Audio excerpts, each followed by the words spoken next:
Hi everyone, I'm Catherine, the artist behind Bigelow Fine Arts. Come color along with me on these lemur frogs from Fragile Worlds. I do like these more realistic pages, but they can be daunting and a lot of work to make look more realistic. I aim to break it down and work things up one leaf at a time. So grab those greens and let's color this up together. On to this small flower on the side where I am coming in with a base layer of the grass green on the base of the petals and the stem. I then come in with sepia and begin blocking in my shadows over both the stem and between the flower petals.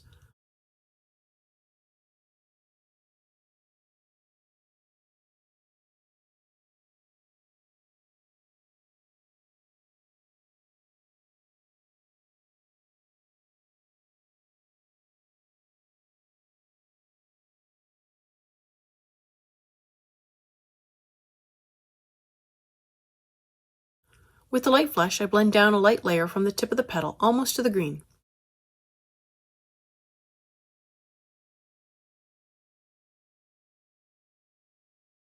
I bring in the burnt carmine for a darker color just at the tip and flick it down lightly.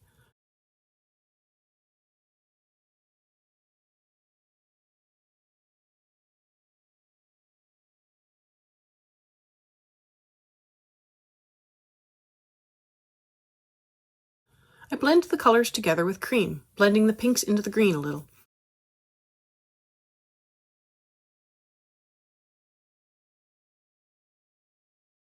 Then I come back with the light flush to blend down into the green and up into the carmine.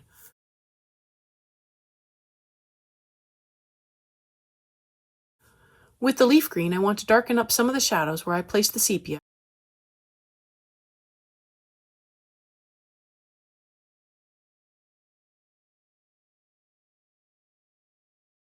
Then I come in with more grass green to blend a little more.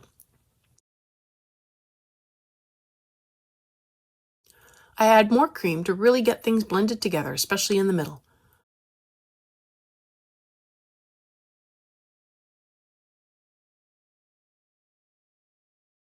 Now for a little more work on the stem. I come in with the dark green to add in a little more shading and dimension. Onto the blade of grass, and I come in with a light base layer of earth green yellowish over the whole blade. If you haven't already, go ahead and hit that subscribe button. It helps keep you informed of when I post new videos, as well as join in on the color alongs. I have palettes and timestamps in a Patreon post, so go check that out if you want the whole list of colors. Subscribing is the best way to keep up with the color alongs.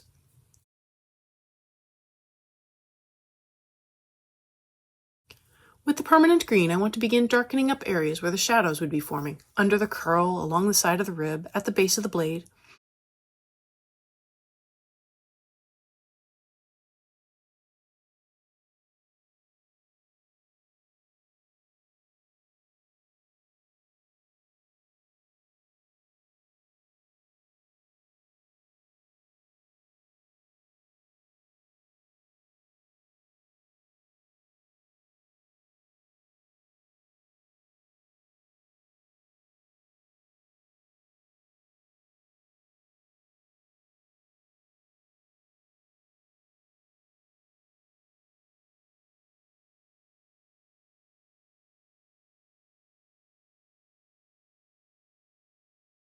I continue darkening with the chrome oxide green as well as blending out the edges.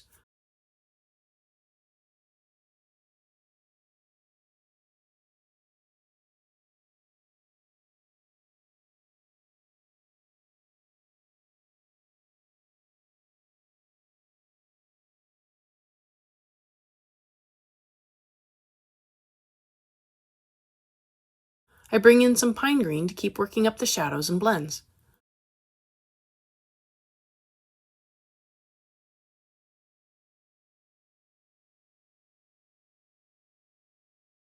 I blend most of the blade with some juniper green. I do the same thing with a light layer of earth green.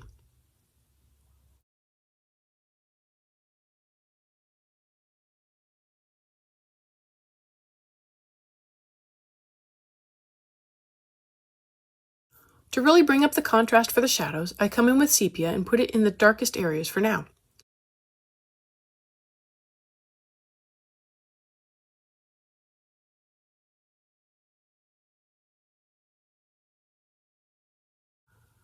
I come in with May green and add a light layer over the whole blade to give it a little more of a yellowish tint.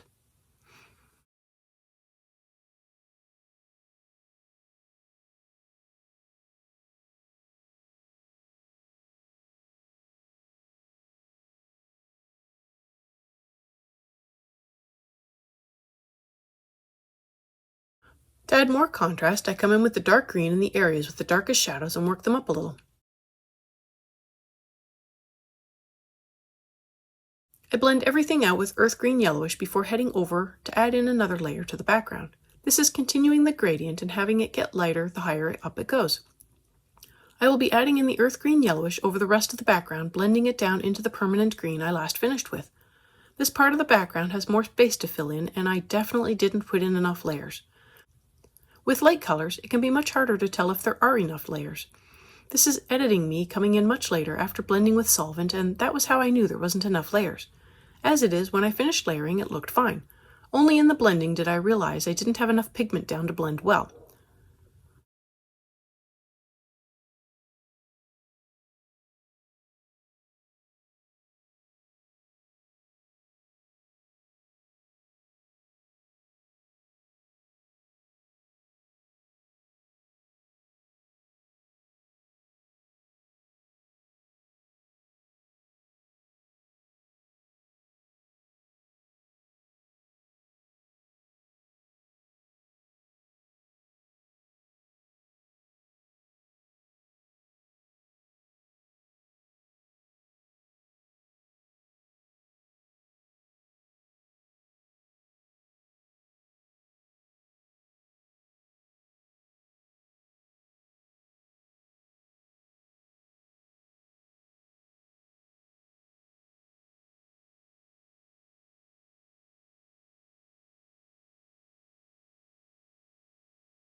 To brighten up the top middle a little more, I am coming in with some cadmium yellow lemon and adding in a brightening layer right in the middle for the most part.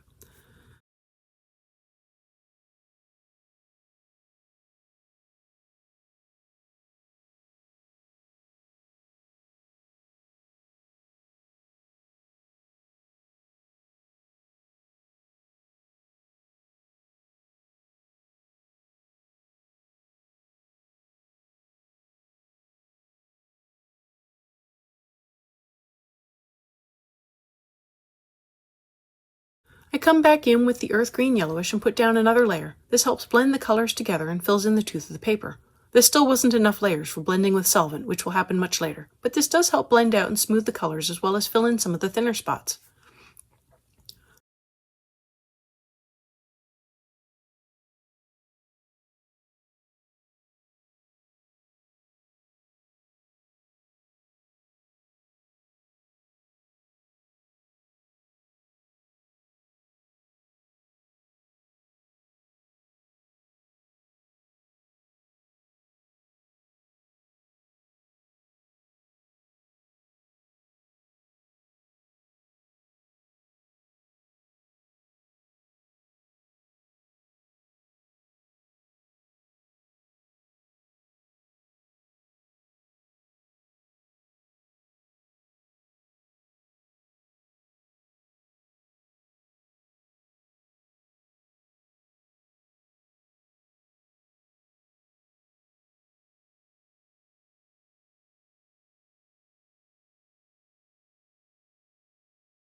I come back in with the permanent green olive to blend the transition a little more.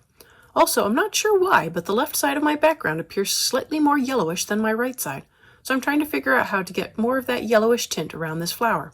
In the end, it doesn't really matter. The background doesn't need to be symmetrical, but it was a curious thing since I used the same colors and similar layering and blending.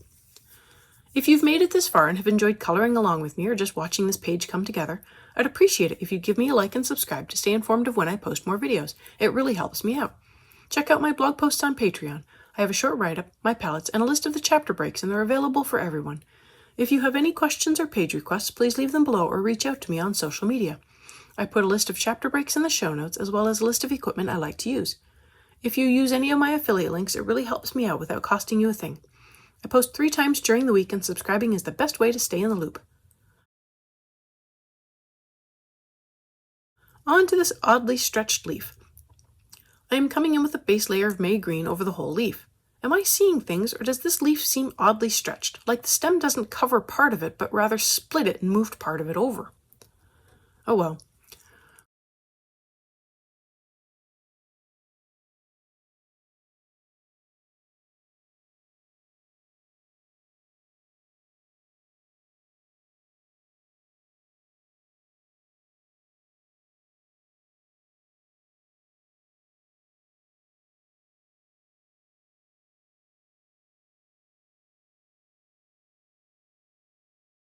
With the permanent green olive, I begin adding shaping to the leaf, figuring out how the leaf curls and where to start placing shadows.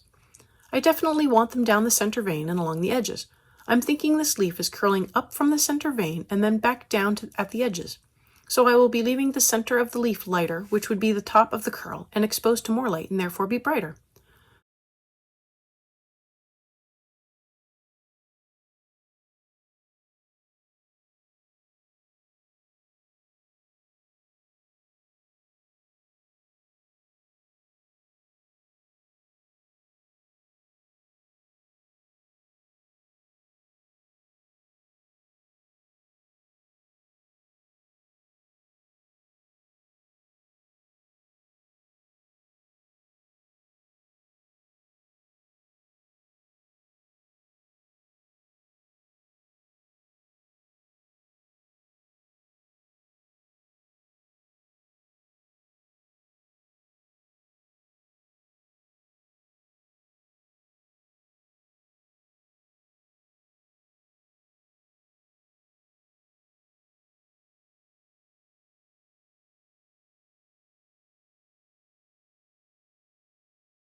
I add in more depth with dark green, slowly darkening up the shaping I put in and building up the darker shadows and more contrast.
I blend out the edges with permanent green olive to make sure the dark green blends in well with the rest of the leaf.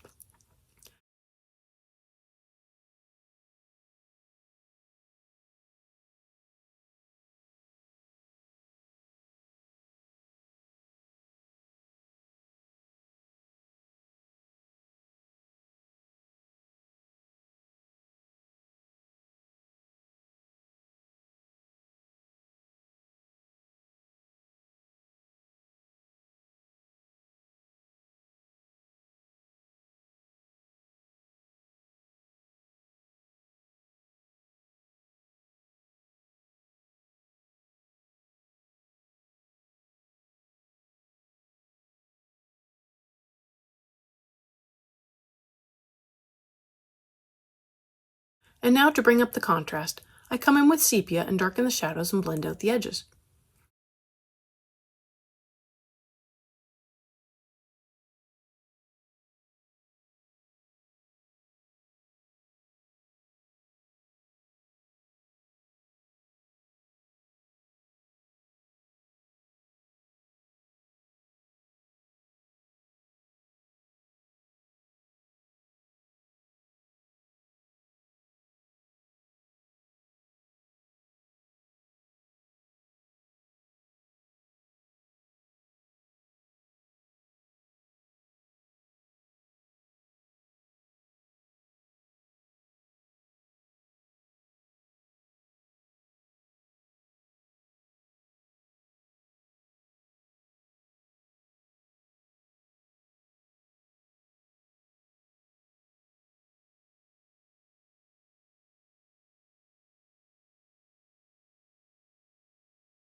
With the May green, I am adding in a light layer over the whole leaf to make sure the highlight gets enough layers as well as to blend the shadows into the leaf a little more.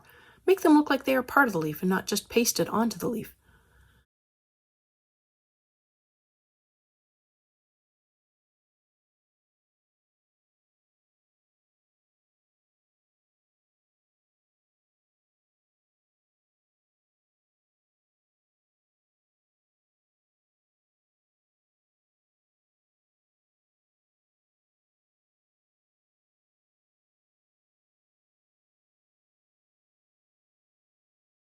I bring in more dark green to keep bringing up the contrast on the shadows and to help blend the edges out even more. I don't want the highlight to be too bright or too large. It is a delicate balancing game here, and that is another reason why I like to slowly build up the colors and layers.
I add in some pine green to the shadows, mostly to the deepest parts of them, with just a touch of blending around the edges.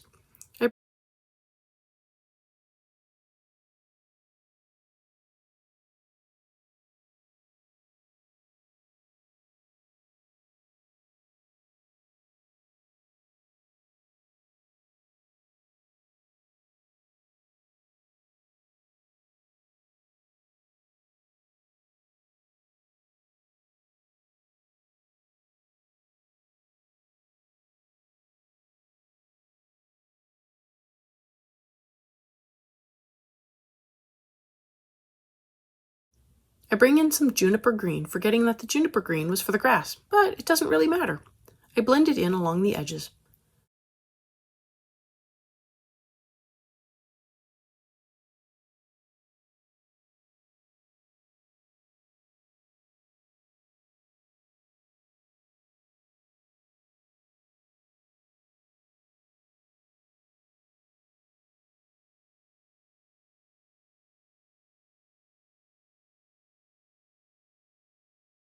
I add in chrome green oxide, again adding in more layers to the shadows to darken and bring up the contrast.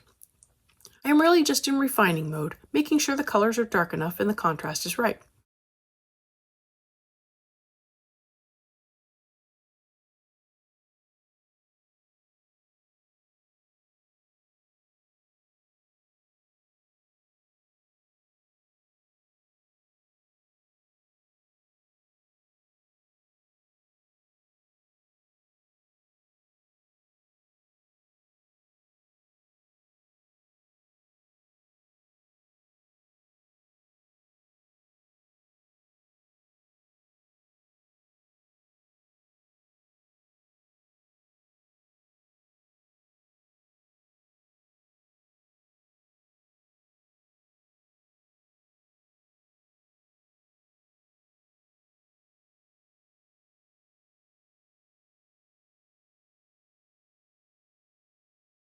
I blend the edges of the shadow into the highlight a little more.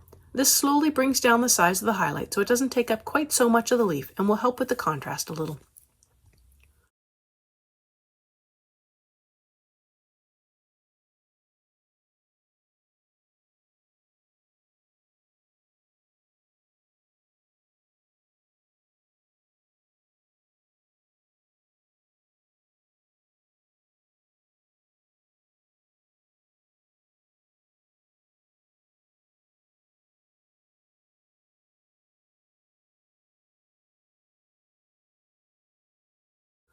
More dark green for more contrast.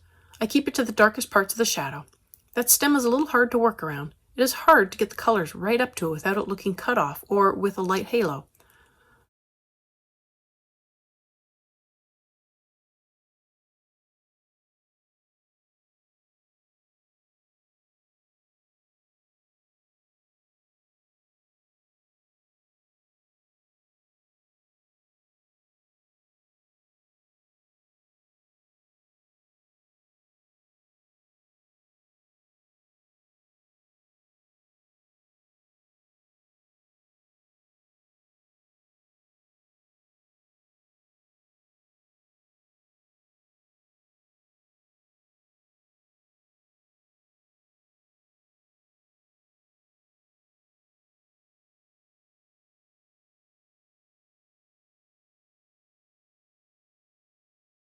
Finally, I bring in more sepia and darken up the shadows and get the contrast in a better place. Yes, this leaf is lighter than the feather leaf, but are they really the same leaf from the same place with the same lighting? Who knows? But they do not have to be identical. And that will be it on this today. Thanks for joining me on this lemur frog. Let me know below or on social media if you colored along. I'd love to know how you did. I want to thank you all so much for coming along and joining in with me on this coloring journey. I appreciate all my subscribers and look forward to more of you joining in and coloring along with me. Please like, share, and subscribe to help that happen. Until next time, happy coloring.